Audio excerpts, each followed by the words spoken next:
Welcome back, boys, girls, ladies, gentlemen. Don't really know where to start this video off now because, truth be told, we filmed most of this video about 6 months ago. Filming over the last year. Turns out I've lost all the footage that we had, which was about half hour's worth of pretty good footage as well. So, bit of a strange one, but it's kind of put the brakes on a little bit, which is kind of the point of today's video. Actually, is not bad puns, obviously, but brakes, putting the brakes on the car. Some of you will already know what's coming. Some of you may not. I have teased it a little bit on Instagram, but certainly it's not seen the channel yet. Actually, it has in last week's video because I didn't blur them out, did I? Didn't blur them out. So if you watched last week's video, you would have actually already seen them on the car. But for the sake of tonight's video, because I've lost a load of footage, we've stripped everything back down. We're just going to start again and see, and we'll just go through the process with you of how we got here, because it's taken us almost a year. It's taken almost a year to get to this point. And we've, designed our own stuff to try and make it work in the best way possible for us. Possibly with the intention, if all goes well, we might even do a couple of batches if you guys are interested enough to, to get a couple of brake kits on the market. Which, I mean, there's already some brake kits out there, but we managed to design, develop, and do all of this for probably £200 less than I think the cheapest WILLWOOD 4-pot kit out there. So, without further ado, roll the intro, and then we will show you what we've got.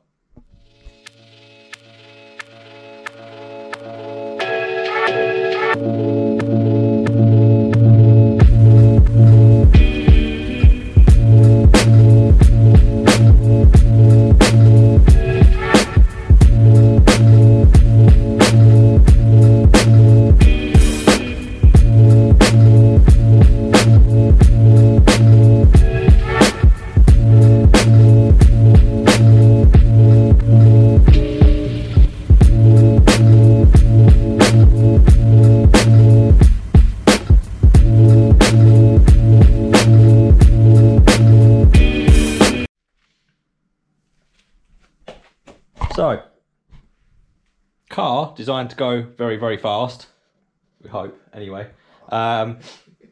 We need something that's going to stop the car going very, very fast. A 13-inch wheel, and this is where the rub comes. I think this is where a lot of people struggle. Trying to get the biggest thing you can possibly get under a 13-inch wheel without going down the route of using a Mark 1 Fiesta XR2 setup, because they're like rocking horse shit, and when you do come across them, you pay stupid money for them. And I kind of thought, well, if I'm going to spend that much money on XR2 stuff, I'd rather spend it on aftermarket performance stuff and actually have something of a better nature. So we went through this route, down this route, and I went and brought myself some WILLWOOD 4-pot power light calipers. Obviously, in the previous load of footage we had, these were nice new boxes, and I opened them up like this, and there was some really nice shiny calipers in there, not just some old wheel nuts and bolts. But seeing as I lost that footage, you're never going to see it, are you? Anyway, so we went down this route. We went and got ourselves some WILLWOOD power light calipers, 4 pots, and I would have liked to have got them out of the box and shown them all nice and new, but they're actually already installed on the car, so I'll just show you them down here. But there they are. 4 piston calipers, some set of, I can't remember what pads I went for in the end, but I think they're the fast road WILLWOOD ones. We made up our own braided line kit, which obviously, again, that was all in the footage that I lost. Braided line kit, made up some little brackets to hold it onto the shock tower and everything, tied it up all nice. Yeah, filmed all that, lost it all, but there you go. So the problem then was, obviously, we've got these WILLWOOD 4-pots, and we've got 2 40mm vented discs, which are sort of like the biggest discs. Well, I think we could have actually gone a little bit bigger. But you wanted to work on the basis that these would be standard XR2 spec. That's it, exactly that. So we worked on the basis that, depending on what budgets were and things being easily available, we kept the standard XR2 size disc. Which, as you can see, kind of fills most of the wheel. By the time the caliper's on there, there's not a massive amount of room anyway, so we are using all the space. So we've got standard XR2 size disc. These are the black diamond groove discs, and we've got 4-pot piston calipers. Obviously, they don't fit on there. So, and this is where things got a little bit fun and interesting, because we obviously needed a carrier to bolt the calipers to. And I'll apologise now, because I will mix carrier and caliper up 100 times through the rest of this video, but we obviously needed a carrier to mount our caliper to in order to make these brakes work. Now, there is a few different kits out there where you can sort of buy them off the shelf, but from memory, I think they're in the market of what, 750, 760 pounds, and that's without pads, I think. Yeah. So we decided, with our expertise, so use that word very loosely, with our expertise, to design our own carriers. Dean's got a 3D printer. I think I'd only just bought at the time. Pretty new, wasn't it? It's actually about a month old. So we decided we would Fusion 360, a couple of sets of calipers, print them off and see where we got to. And what I'll do is insert that footage of us designing the carriers now. You can guys watch that, and then we'll go through versions 1 through till 6.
So yeah, that's pretty much how we designed them, through stages, different variants, and then made a wheel on CAD and made a brake disc and shoved it all together and hoped that it worked. Took some measurements and actually it did work out quite well. Anyway, so these are our 3D printed versions, which if you'd watched the last few videos you would have seen. That's the remnants of when we thought it would be a good idea to go driving down the road on version 6, which is made of plastic. They actually lasted really well, didn't they? That's the Survivor, isn't it? That's the Survivor, and there's not a scratch on it. It looks perfect. I mean, that's the one that didn't survive, but there we go. Anyway, so here's version 1. It just gives you an idea of the process we went through, really. But there's version 1, which, as you can see, is quite chunky and not very elegant, but it gave us a starting point, didn't it? And we can see sort of in there where we chopped bits out and just made it fit so that we knew where to go from. Dean's scratched on some little arrows and things on there to mark direction and stuff. We then moved to version 2, which, as you can see, is a really stripped down version of that. It's essentially exactly the same, isn't it? But we just stripped all the fat off. I think we adjusted the measurements because we worked out some of the measurements from the caliper and the model work that had been made by someone else weren't quite right. Yes, we adjusted. We did. So I used a pre-made model of the caliper because I'm not that good at CAD, and it was actually when I got it, it was tiny, so we had to resize it, and when we scaled it, something didn't quite line up somewhere anyway. So basically, we then stripped version 1 down in strip to version 2, which is a really stripped down model, and you can see you sort of had to cut a few bits off there and trim a few bits out there. And what we actually did was bolt this up to the hub and then spray paint it white so that we could see where our mounting points were and what was going to be left, and moved on from there. So I think to note as well, these first 2 versions were handed. So sort of we were looking at shifting the position of the caliper around slightly to possibly give us a little bit more. So the idea is obviously we would have these handed so that we'd rotate them, wouldn't we, as we printed them. basically mirror to it sort them out. from each side. And then we moved on to version 3, which is actually a little bit ropey. The abused. You can see we chopped and changed and cut, and what we kind of didn't go very technical with this one. We just bolted it up with multiple holes and worked out what worked. Took some measurements. We sort of almost went back from the version 2. We kind of did. We kind of throw those in the bin, didn't we, and started again to a certain extent. And then we came up with version 4. Was that version 4? Did I even state on 4. No, this must be version 5. So this was version 5, which was derived of that, and this was the first one that we made. So this is non-handed. So it's the same that way as it is that way, meaning it works on the left and the right of the car without having to print 2 different files, essentially. So that worked really well, but was a little bit bulky in places. So we think we was trimmed it up. Still. It was, so you can see the marks. It was catching there, and it was catching there as we were bolting it together. Which actually, to be fair, these ones did catch a little bit as well on version 6, but we've gone with version 6 anyway. So, well, they've been on the car. Anyway, and then we ended up with. Oh, hang on, no, that's version 5. It's got version 5 written on it. Don't know what version that is. That's version 6 then. That's version 6. That's version 4. That's version 5. That's version 6. Oh, okay. So we drove the car with version 5 on the driver's side and version 6 on the right hand side. No. Because that's the one I've just taken that off the driver's side of the car. They're both the same. I updated. No, because that's got a V6 written on the back of it. Oh, shit. That's got V5 written on the back of it. So there are. Oh. V5 is clearly the better version. Yeah. So at this point, I'm not sure what we're doing there. No. So we went from version 5 to version 6. They were essentially exactly the same, with minor adjustments. Minor adjustments, and you can actually see the adjustment was in terms of depth here, and what's left of this one you can see was clearance there. So what we ended up with was version 6, which then went off to Sean, Billet Ford Components, who very kindly put them in the CNC machine for us. And that's what we've ended up with, made out of some sort of grade aluminium. I don't actually know what grade he used, to be honest. Didn't ask, did you? Aluminium is aluminium to me. But yeah, so here they are, the finished product, and they came out absolutely beautifully. You can actually see, if I offer them up, you'll see roughly kind of where the difference was just made here, this gap here from version 5 to version 6. But these come out lovely, tapped and ready to go. So I guess let's get it all bolted up, and then we'll show you guys them on the car down there. And actually they fit in really nicely.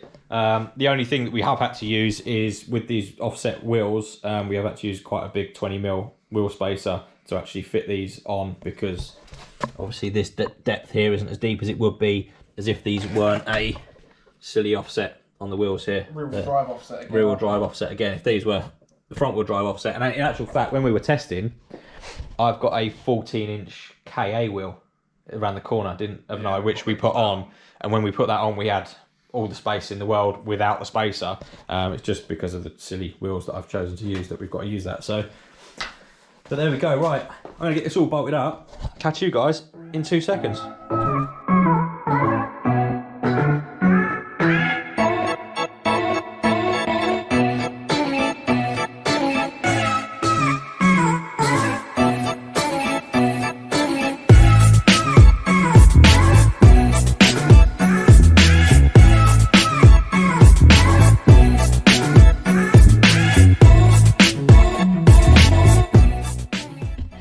And there you have it. That is one disc WILLWOOD caliper all set up that will fit under 13-inch wheel. As you can see, just poke you around that side somewhere, you can kind of see. Let me turn the wheel. There you go, as you can see, carriers in there, real nice, bolts up really, really snug, really tight. And then old caliper on top. So essentially that is our brake setup for Little Red. Like I said, the only thing is, ignore the fact that these studs need winding in more. I have just worked out I brought the wrong pitch, so they're kind of wedged in there for now. But 20mm spacer slides on top like so, and then wheel bolts over the top.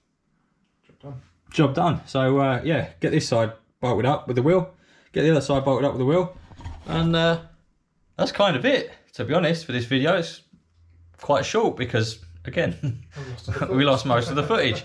But yeah, so let's get the other side set up, and then we'll just have a quick, I've done a few other little bits around the car, which I'll quickly show you in this video. And then we'll have a catch up, because realistically, there won't be another video now until the MOT video, because that's where we're at. These were the last bit we were really waiting for. There's Dean up there somewhere. That was the last bit we were really waiting for to get this done. I have also got the two-step set up on the ECU now, and I did kind of want to open with that on this video, but we had some problems getting the car running because I messed the map up a little bit. And then by the time I'd worked out what was wrong and done a reset, it was like 10 o'clock at night already, and didn't think putting the car on 4.5 grand, like £6 a boost on the two-step, banging flames out the side was a good idea at 10 o'clock at night, because I think probably pissed the neighbour off. Although we're quite good at that. We've done that quite a lot, haven't we? But I will promise you a two-step rolling burnout at some point. Anyway, right, I'm rambling. I'm going to get this wheel on, get that side on, and I'll catch you guys in a second.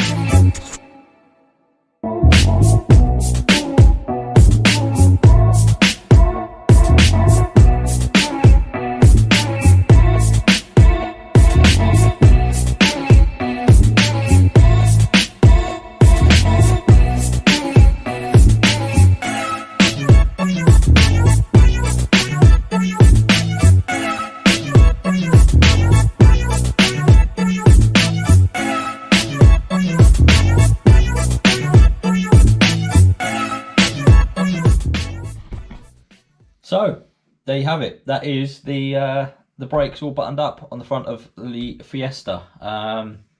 They work really well. I mean, we've not tested them bolted up, but we tested them when they were plastic, and they work really well. So should be even better this time. It also means that I can adjust the bias on the pedal box down there to put a bit more bias at the front. Now I'm in the car because I just wanted to quickly show you a few more little bits that we'd got ticked off in here. I did finish up the fuel gauge sender thing in there, so the gauge now reads somewhat correct. If I just turn that on, the pump kicks in. The fuel gauge now kind of does its little thing, and then it takes a little while to register properly, but eventually it will register properly. Now that I'm trying to show you it, it's not going to register properly, is it? Because this is always the way.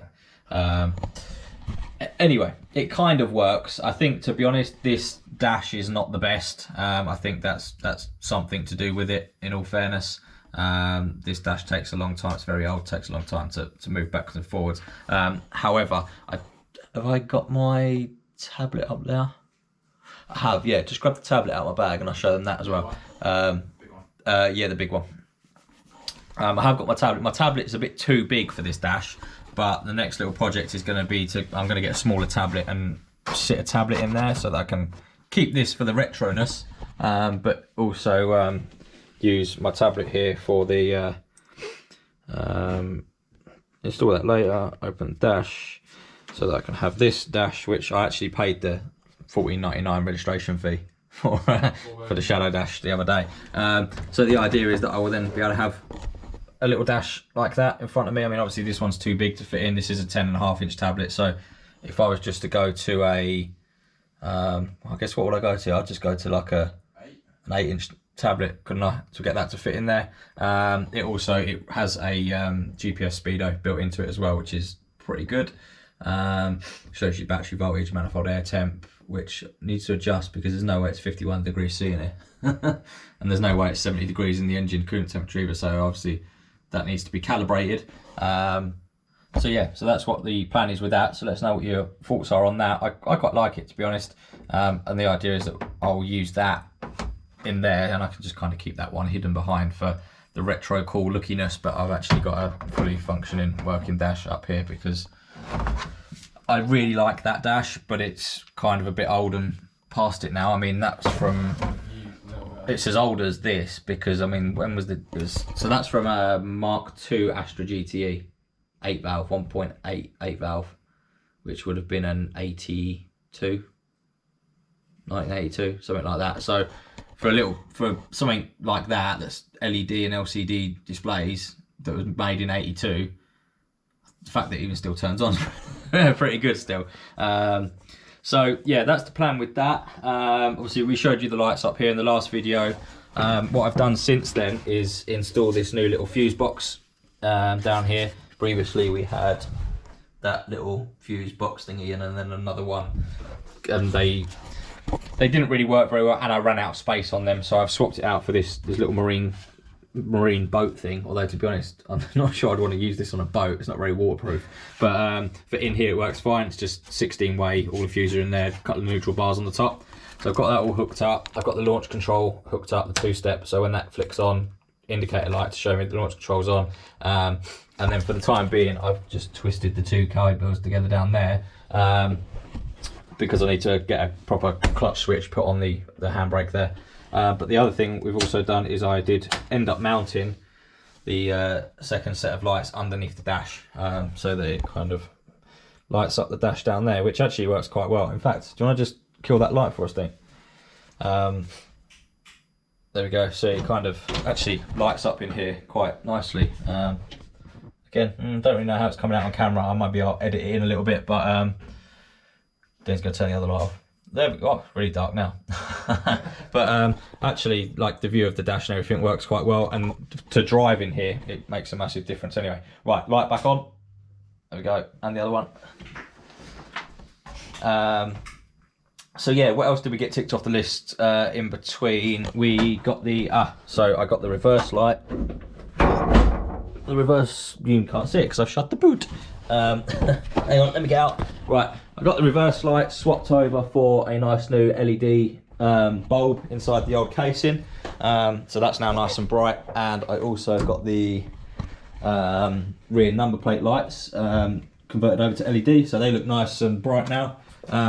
And then I got the rear number plate mounted on magnets, glued the magnets up, so just kind of magnets on, magnets off, so we can take the number plates off when we want to go to Mexico. Dean is working on some front number plate brackets, which these are sort of prototypes, again 3D printed ones. The idea is these are going to stick on there, and then we have a couple of magnets mounted in here, and they're just going to sort of mount up down here somewhere. So, oh, could you just kill the headlights for me? So I didn't realise, blinding you guys there. Turn those headlights off.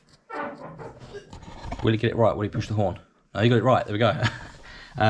So yeah, the number plate is probably going to be mounted just on the underside here, actually. I'll tell you what, if you hold that thing, you guys can give us an opinion on this. I mean, kind of already set my mind on where it's going, but by all means give us an opinion of where you think looks best. But I think we're going to kind of just have it there somewhere, a bit like that. It's a bit difficult to kind of see. Should we drop the bonnet down? So drop that down. You might be able to see it better. But I think it's kind of going to go there or here somewhere. I don't know whether it looks better out there, or under the headlight, or in a bit, or not sure. It's kind of going to go there somewhere. It can't go there because obviously it will just cover up all our breathing holes. Can't go there because then the charge cooler rad won't work. And on this side, it just kind of doesn't really work, I don't think. But let us know what you think, where we should plonk that, and I'll probably ignore you all and just put it where I want to put it anyway. I got the fan finally connected up at the front there with a couple of spade connectors. I just need to actually do something to make sure they're weatherproof and hide the cable a bit. But the fan now works, cooling fan works, so that's all sorted. And what else do we have? Bonnet catch. Bonnet catch. So, Mr. Shane Baker sorted us out with a, would say brand new, it's not, it's fully reconditioned, so freshly powder coated, freshly zinc plated, and with all new zinc plated hardware. So nice new bonnet catch in there now, so we're not going to be using these brackets. I've kind of just left them in there because they're not in the way, but we're not going to be putting bonnet pins back on this. We're going to leave this bonnet subtle and smooth. I've just got a bit of Cat 5 in there at the moment. So Cat 5, or is it 8? Bit of 8 core, not that it really matters. Just as a bonnet catch, because otherwise I'll drop that down and then we won't ever be able to get the bonnet open again, because obviously there's no cable. I think that's kind of everything ticked off the list that was on the list. I mean, have we got a marker pen? Should we cross some stuff off if there's anything left on there? There's a marker pen. Right, we haven't gone to the board for a little while, have we? Let's have a look. Indicators work. They're done. Driver's footrest. I've actually ordered that. That's on its way. It's not turned up yet. Rear view mirror. We haven't done because I don't actually need one for the MOT. I've got wing mirrors. That's all I need. So, although I'm sure it's in there somewhere. I just need a sticker. But interior lights are now done. Filler neck jubilees are done. Window vents. Ooh. Again, they're an optional thing. Don't really need them. Launch control and two-step is now wired up. The hood is back on / bonnet, if that's what you want to call it. Boot pins I need to put back in. They're there. Waiting to go in. Just need to pop those back on. Number plates are done. Pan hard rod, I'm going to say is done. It's still a little bit long, so it kind of sits over a little bit, but with these new wheels, it's actually not as bad as it was. So that's that. The knock conditioner we haven't done, but I guess we'll just listen for it and kind of go with that.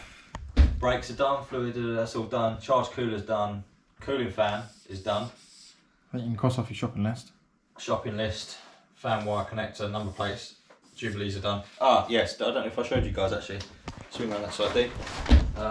Is it going to open? No, you have to open this shutter for us.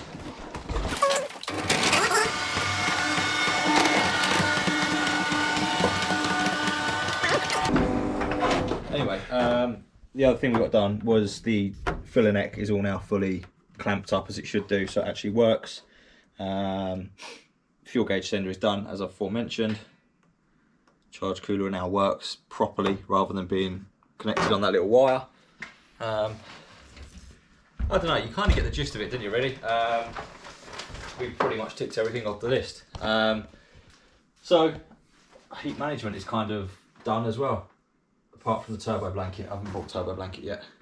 Probably something I should get, because it's going to be quite hot, that turbo. Whoops. Anyway, yeah, so next video is going to be taking the car for an MOT. Not quite sure how I'm going to go about that yet. It might be me going solo on the first long drive, or I might try and get, I don't know if I get Dean to come with me, or try and get my dad to come with me, or have someone follow me with a tow rope just in case. I don't know, but I don't know, I'm fairly confident, to be honest, considering where we've been with this car and what we've done. I'm reasonably confident. So yeah, I guess we'll leave it off there, guys, and make sure you do like, comment and subscribe if you're not already, because the next one will be MOT, and if it passes MOT, which it should, I will I'll do a big nasty burnout, which I've been promising burnouts for a long time. We've just not done them, but I've now got no excuse. The front brakes work, the launch control works, two-step works, hydraulic handbrake works. That'll do it. Right, get it done. thanks guys, catch you later.